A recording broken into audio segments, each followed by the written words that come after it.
C'est parti.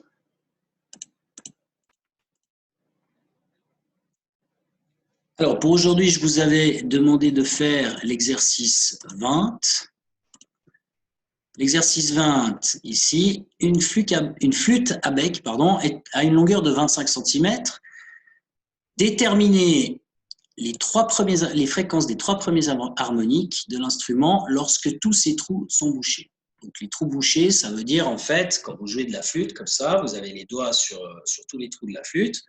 Donc, ça veut dire qu'en fait, on a simplement un tube qui a vraiment la longueur de 25 cm. Si on lève le doigt, le tube, du coup, on le raccourcit en quelque sorte parce qu'on crée un trou avant le trou de la sortie. Donc, ça veut simplement dire que dans les calculs, on va considérer la longueur de 25 cm. Alors, comme on l'a vu dans la théorie la semaine passée, une flûte, c'est un tube qui est ouvert des deux côtés. Évidemment, il y a la sortie de l'air tout au bout, là. Ça, c'est une extrémité ouverte. Mais l'extrémité que vous avez dans la bouche, c'est aussi une extrémité ouverte, étant donné qu'on souffle et qu'il n'y a pas de danse, en fait. Il n'y a pas cette petite lamelle qu'il y a dans certains instruments qu'on fait vibrer et qui vibre à l'intérieur du tube. Là, c'est l'air, il entre directement dans le tube. Donc, il s'agit en réalité, la flûte, d'un tube ouvert. Et donc, on considère que sa longueur est de 25 cm, c'est-à-dire 0,25 m. Alors, comment fait-on pour calculer la fréquence des premiers harmoniques? Alors, tout d'abord, le premier, eh bien, la formule que l'on trouve dans le cours pour calculer les fréquences des harmoniques, je peux vous montrer où c'est dans le cours, c'était ici, en fait. Tube ouvert. En résumé, on avait ceci. Donc, F1 égale V sur 2L, c'est la fréquence du premier harmonique, fréquence du mode fondamental.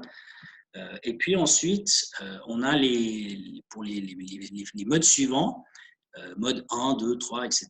Eh bien, pas 1, 2, 3, 2, 3, 4, 5, 6.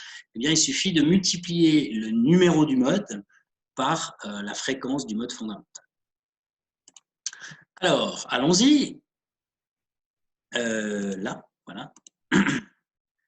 Premier mode, donc, mode fondamental, on écrit F1 égale V sur 2L. Ici, qu'est-ce que c'est V? En fait, quand on souffle dans un instrument avant, ce qui se propage, ce sont des ondes sonores. Donc, ça se propage à la vitesse du son, en fait, et dans l'air, évidemment, puisqu'on ne joue pas de la flûte dans de l'eau, par exemple. Donc, on prend la valeur de 340 mètres par seconde, qui est une valeur, je vous avais expliqué, pour la vitesse du son, c'est une valeur, on va dire, qui est quand même un petit peu variable. Ça dépend de l'humidité, ça dépend de la qualité de l'air, ce genre de choses. Mais grosso modo, ça tourne autour de cette valeur-là. Donc, on prend cette valeur de 340 mètres par seconde. La longueur du tube, on a dit que c'était 25 cm. Donc, on met tout ça dans cette formule. 340 mètres par seconde, c'est la vitesse. Divisé par 2 fois la longueur du tube, qui fait donc 25 cm en mètres, ça fait 0,25. Et à la fin, donc, vous trouvez 680 par seconde, en fait. Et donc, les par seconde, c'est des hertz. Donc, on trouve 680 hertz.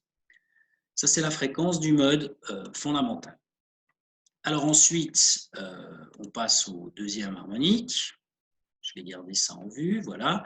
Deuxième harmonique, eh bien, la formule, c'est celle que je vous ai montrée tout à l'heure. Et ici, là, clac. Pour le deuxième harmonique, on prend n égale 2. Donc, F2 égale n fois F1. Donc, c'est ce que j'ai écrit ici. N, c'est 2, en fait, en l'occurrence maintenant. Donc, on a 2 fois F1. Donc, F1, on l'a calculé juste avant, c'est 680. Donc, on fait 2 fois 680 égale 1360 Hz pour le mode numéro 2. Et puis ensuite, eh bien, le mode numéro 3, il est là en dessous. Eh bien, on fait la même chose, même formule, mais cette fois avec n égale 3. Donc, F3 égale 3F1. 3 fois 680, et ça fait donc 2040 Hz.